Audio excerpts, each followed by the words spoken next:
Abra sua Bíblia no Evangelho de Lucas. Eu quero destacar com vocês alguma coisa dentro de um texto que vocês já ouviram pregado, mas eu quero que vocês prestem atenção comigo em alguns detalhes que não nos saltam aos olhos sempre, que não são tão óbvios. Como eu dizia para as crianças, logo seguido do nascimento de Jesus, ele foi circuncidado ao 8º dia, todo cuidado foi tomado, ele era filho primogênito, e então José e Maria resolveram que o levariam ao templo para ser apresentado diante do Senhor e dedicado ao Senhor, porque era a regra para todo primogênito. No versículo 25, no capítulo 2, nós lemos: havia em Jerusalém um homem chamado Simeão, homem este justo e piedoso, que esperava a consolação de Israel, e o Espírito Santo estava sobre ele. Revelara-lhe o Espírito Santo que não passaria pela morte antes de ver o Cristo do Senhor. Movido pelo Espírito, foi ao templo, e quando os pais trouxeram o menino Jesus para fazerem com ele o que a lei ordenava, Simeão o tomou nos braços e louvou a Deus, dizendo... Esse agora é o cântico de Simeão, o canto que ele entoou de adoração a Deus. É chamado disso, a gente não sabe se foi cantado ou falado, mas é chamado de cântico de Simeão. Agora, Senhor, podes despedir em paz o teu servo, segundo a tua palavra, porque os meus olhos já viram a tua salvação, a qual preparaste diante de todos os povos, luz para a revelação aos gentios e para a glória do teu povo de Israel. Estava o pai e a mãe do menino admirados do que ele dizia, do que dele se dizia. Simeão os abençoou e disse a Maria, mãe do menino: eis que este menino está destinado tanto para a ruína como para o levantamento de muitos em Israel, e para ser alvo de contradição. Também uma espada traspassará a sua própria alma, para que se manifestem os pensamentos de muitos corações. A experiência de Simeão aqui não vai ser meu foco, disso já falei para vocês em outra ocasião, mas deve ter sido uma experiência extraordinária. Eu nunca deixo de ficar emocionado de imaginar o que foi para esse homem receber nos braços Jesus e dizer: Senhor, o Senhor prometeu que eu não morreria antes de ver isso, estou vendo, pode levar em paz. É mais ou menos a sensação que a gente tem em outros momentos, em outras situações. Eu, particularmente, tenho uma mini versão dessa situação quando a gente participa, tipo, por exemplo, de um debate público sobre um assunto filosófico, teológico. Já teve situações nas quais chega um certo ponto do debate que eu estou tão satisfeito que o meu ponto está feito, que alguém vira e fala: e aí, doutor, deve alguma coisa a adicionar? Eu falo: cafezinho? Não tem mais nada, não precisa de mais nada. Só um cafezinho agora para meio que carimbar a coisa, porque já está perfeita. Então, Simeão podia ter simplesmente dito: tá bom, só um cafezinho, não quero mais nada. Mas ele adora ao Senhor e ele diz algumas coisas a respeito de Jesus. Eu já falei para vocês e enfatizei o que ele começa dizendo: agora, Senhor, podes despedir o teu servo, porque eu já vi a redenção de Israel. E vi aquele que é a luz dos gentios. Porque os meus olhos já viram a tua salvação, a qual preparaste diante de todos os povos, luz para a revelação aos gentios e para a glória do teu povo Israel. E é óbvio que, como eu disse para as crianças, a questão da luz aqui aparece exatamente representando aquilo que tanto revela e purifica, quando também serve de guia. A luz faz essas duas coisas. A tua palavra é luz, é lâmpada para os meus pés. Esse é o aspecto da luz como aquilo que nos oferece direcionamento. Mas quando ele fala: vós sois o sal da terra e a luz do mundo, quando ele fala: não se pode esconder uma candeia, antes ela tem que estar no lugar onde ela dê luz para tudo, isso também sempre está conectado com o fato de que a luz revela os motivos do coração. E é assim que Simeão termina, dizendo que a luz, que Jesus, vai revelar os motivos, os pensamentos de muitos corações. E o que eu quero lembrar vocês hoje, lembrar a todos nós, a mim também, é o fato de que Jesus nunca deve deixar de ser para nós. Cuidado com o que eu vou falar agora, presta muita atenção. Eu vou explicar com cuidado. Um ponto de contradição. Quando o texto fala, nas palavras de Simeão, que Jesus está destinado tanto para a ruína como o levantamento, isso conecta com Isaías lá atrás, com o texto que nós lemos, que fala o quê? Que vai chegar um momento no qual os montes vão ser aplanados e os vales levantados. Essa passagem deve ter ficado gravada na cabeça da maior parte de vocês, especialmente aqueles um pouco mais velhos, como o que foi dito pelo Martin Luther King no grande discurso mais famoso dele. É a parte mais citada, é quando ele fala, o discurso I Have a Dream, e ele fala o quê nesse discurso? Eu tenho um sonho. Eu sonho com o dia quando todo monte será aplanado e todo vale será exaltado, e a glória do conhecimento de Deus correrá livre. Porque são as palavras de Isaías, que nós lemos mais cedo. E é nesse contexto que Simeão vira e fala, ele vai ser levantamento de muitos e ruína para outros. Por quê e como? Porque ele será alvo de contradição.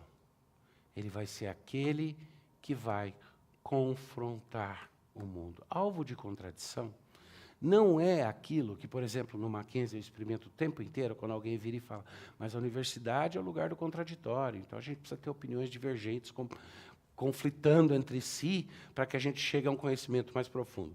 Que, aliás, a maioria das pessoas não percebe que é um ranço filosófico de marxismo. É a dialética, é a ideia de que você tem tese e antítese, e que no conflito das duas você chega a um conhecimento maior, que é chamado de síntese. E essa síntese, eventualmente, precisa ser negada ou confrontada por outra situação. Então, é a ideia de que tanto as ideias quanto a história humana progridem pelo conflito entre as partes que criam uma síntese. Isso é a dialética de Hegel, adaptada dentro daquilo que permeia a nossa cultura, que é a visão secularista ou materialista disso daí, que é o marxismo. Vocês pensam que não, mas, infelizmente, o marxismo cultural influencia a nossa cultura muito. Todo mundo pensa nos aspectos políticos disso. Eu me preocupo muito mais com os aspectos de pensamento filosóficos, as implicações teológicas que tem para isso. Mas não é disso que Simeão fala quando ele diz que Jesus Cristo vai ser alvo de contradição. Ele está querendo dizer que Jesus Cristo vai ser uma pessoa cuja mera existência é em si um confronto para todo mundo. Por quê? Porque ele é a salvação daqueles que pertencem a Deus, porque ele é a luz de todas as nações que confronta todo homem, que desnuda os motivos do coração. A ideia de que ele será alvo de contradição aí não é a ideia de que vai ter controvérsias a respeito dele. É de que a mera existência dele vai ser algo que revela a contradição do mundo em que nós vivemos. A contradição de um cantor bem dotado, artista exímio, com preocupações até nobres em certos momentos,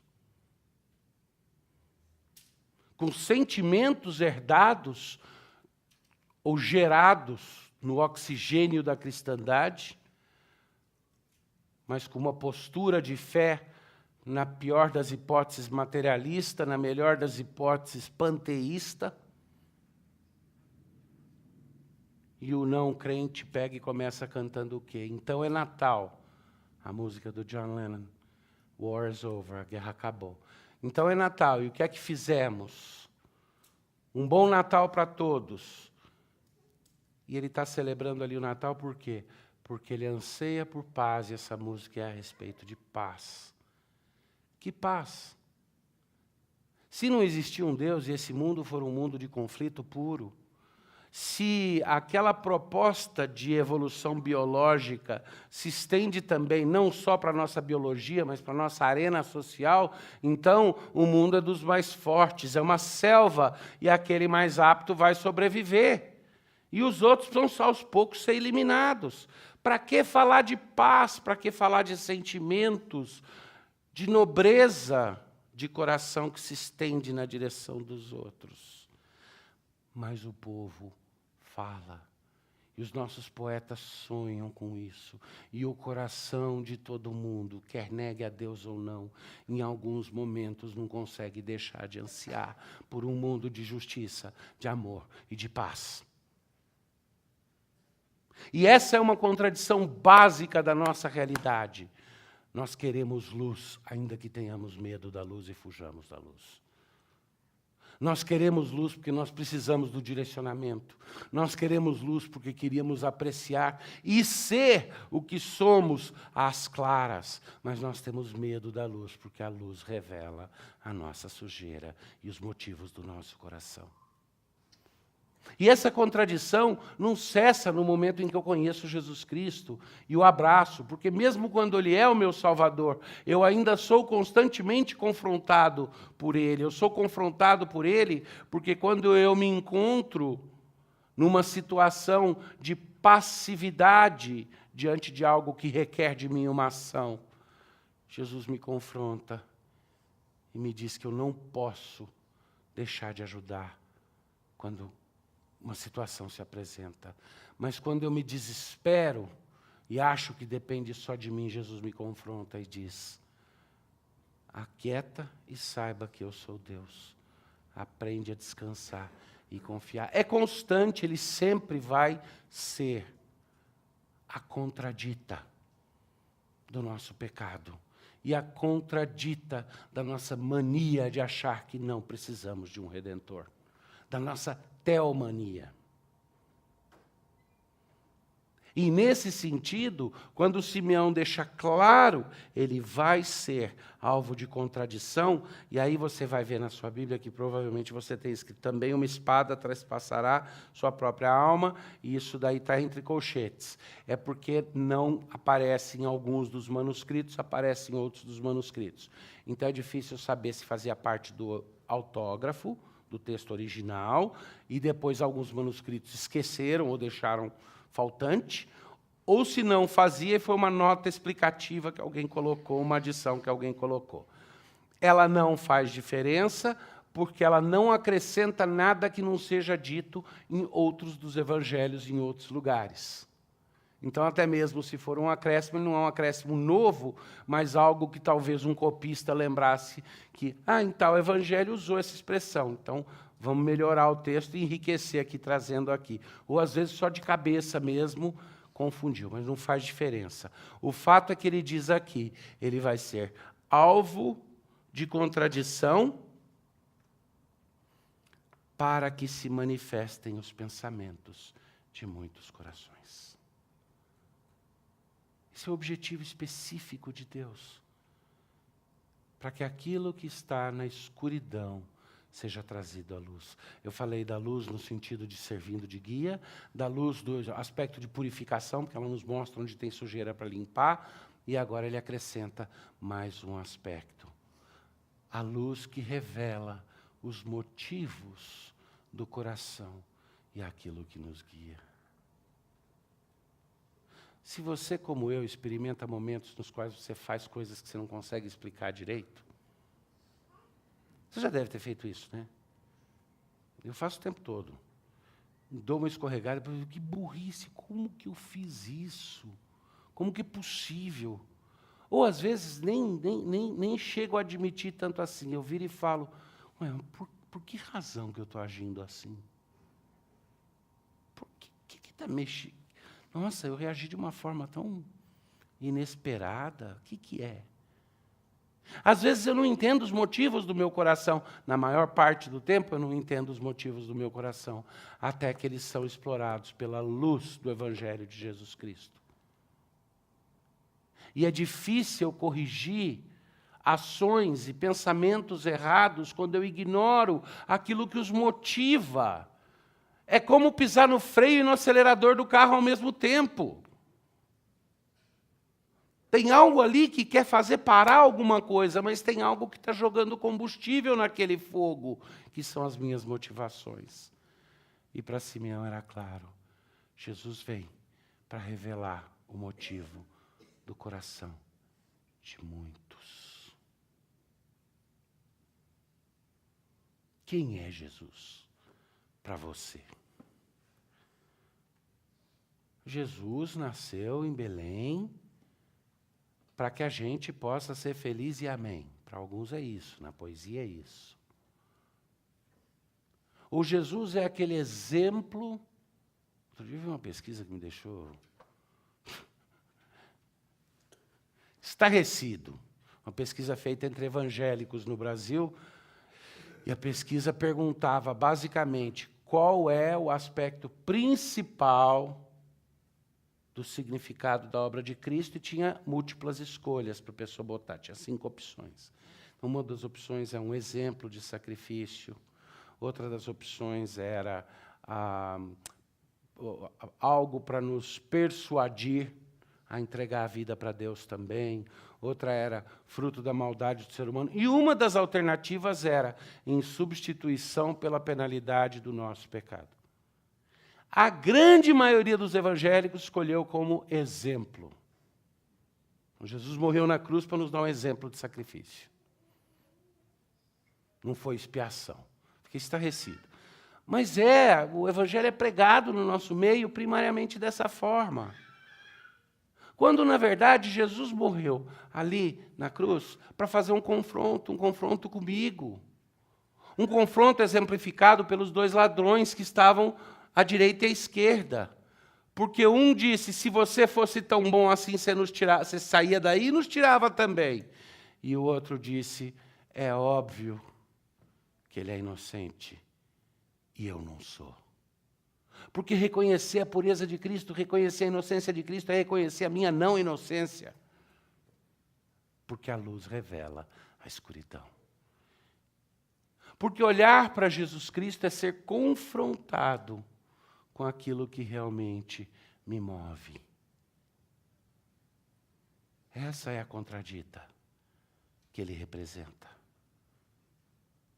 E às vezes o Evangelho é anunciado, e nós falamos do nascimento de Cristo, porque ele é aquele que estabelece a paz, ele é aquele que nos justifica, mas nós tiramos o fio cortante disso quando nós transformamos numa questão de sentimentalidade religiosa, e nós esquecemos que o menino da manjedoura, que foi carregado nos braços por Simeão, é o Deus homem morto na cruz, confronto para todos nós. E esse trabalho de Jesus Cristo, reconhecido aqui, onde ele é chamado de luz para os gentios e glória do povo de Deus, glória de Israel. Esse trabalho é o trabalho que ele deixou para a sua igreja.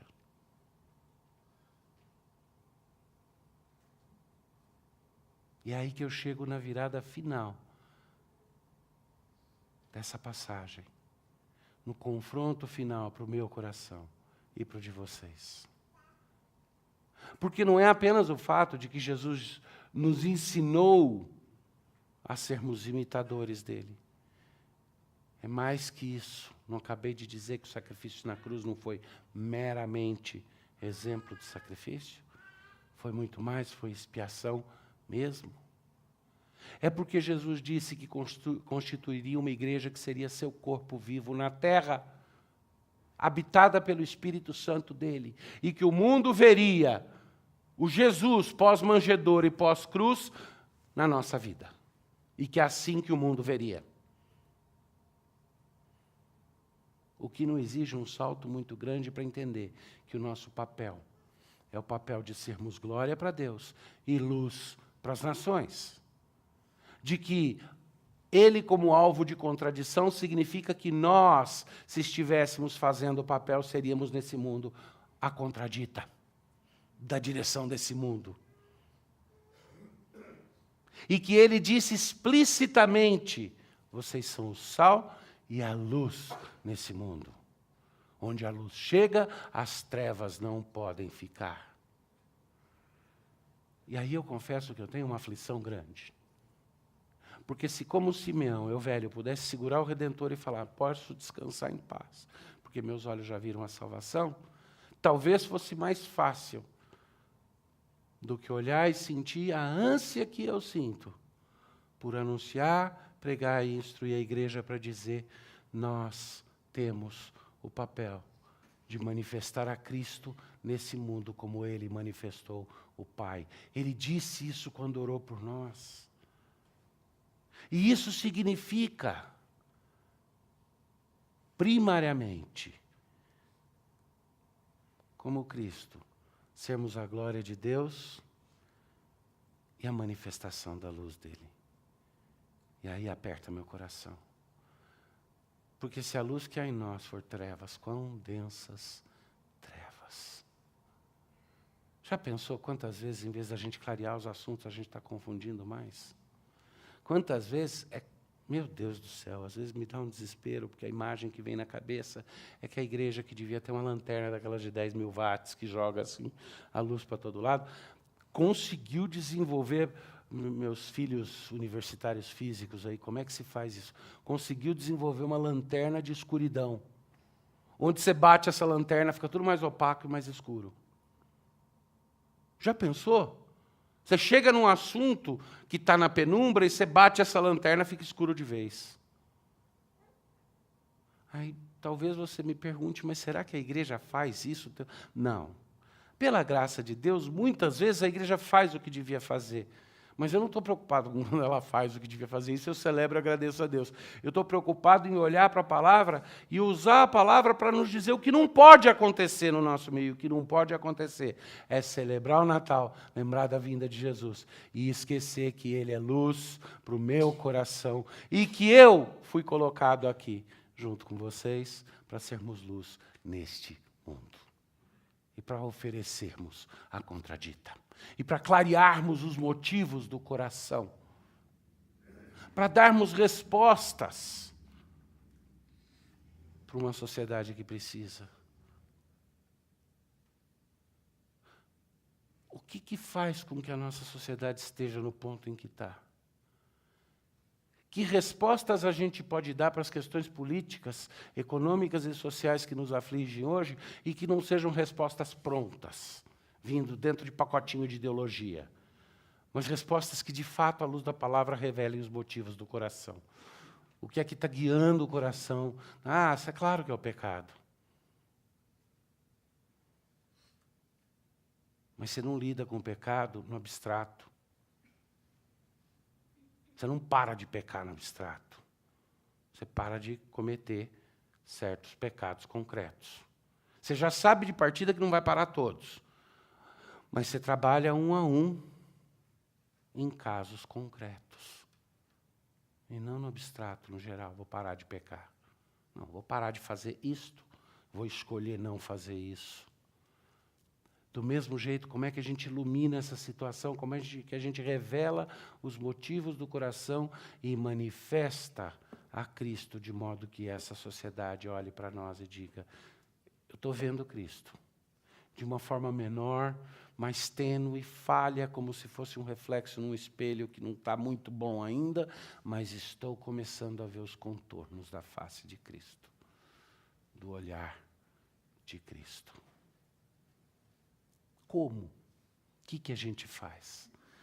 Bom, nesse caso específico, eu acredito que não existe outra forma, exceto sermos nós mesmos confrontados com Jesus Cristo.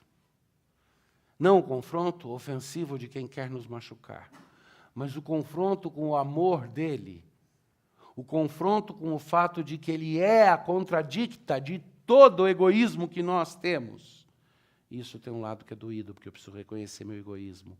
Mas tem um lado que é maravilhosamente gostoso, que é reconhecer que eu não preciso ficar nessa situação. Que eu posso abaixar minhas armas, desarmar o coração, tirar aquela armadura que eu acho que me protege, mas que virou uma cadeia, e dizer, Senhor, eu preciso só do Senhor. O Senhor me aceita, me recebe e me ama. Pode bater a sua lanterna no resto do meu coração, que eu quero ver cada motivo mau caindo por terra. Eu quero ver cada motivação torpe, aos poucos desaparecendo. Esse confronto com Jesus, pessoal, é o começo. Mas quando ele é verdadeiro, ele transforma a nossa vida de forma que nós dizemos, ok, filhinho de peixe, peixinho é. Comprado por Jesus e unido com ele, pelo Espírito Santo, de forma inseparável.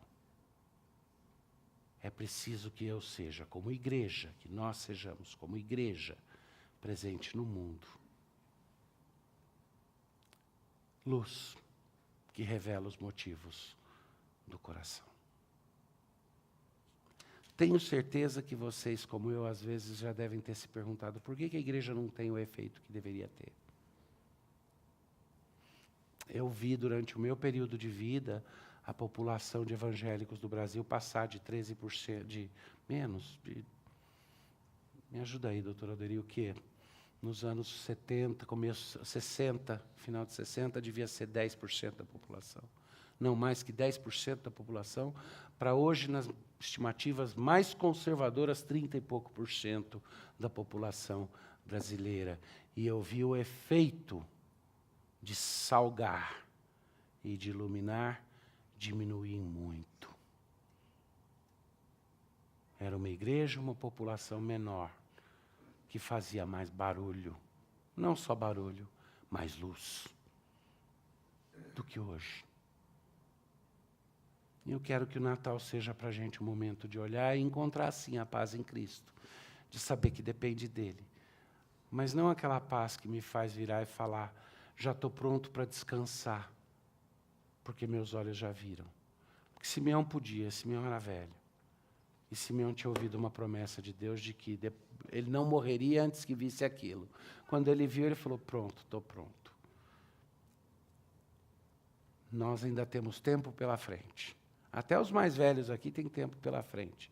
Eu estava falando com meu pai, a gente está fazendo os planos aí para celebração dos 75 anos de aniversário de casamento dele, da minha mãe.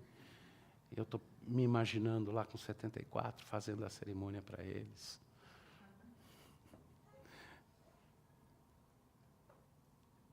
Mas que o Natal seja isso para a gente. E domingo que vem nós vamos ter o nosso culto aqui normalmente, apesar de ser o dia do Natal. E se você puder estar aqui, aí a gente continua nessa direção do significado de olhar para o nascimento do nosso Senhor. Vamos orar? Pai bondoso, continua guiando a tua igreja, como o Senhor sempre fez. E por intermédio do teu Filho, confronta os nossos corações. E nos ajuda a sermos confronto para esse mundo que carece tanto disso, de luz. Mexe com os nossos corações, nos dá uma boa semana, protegidos pelo teu amor, guiados por ti. Em nome de Cristo Jesus. Amém.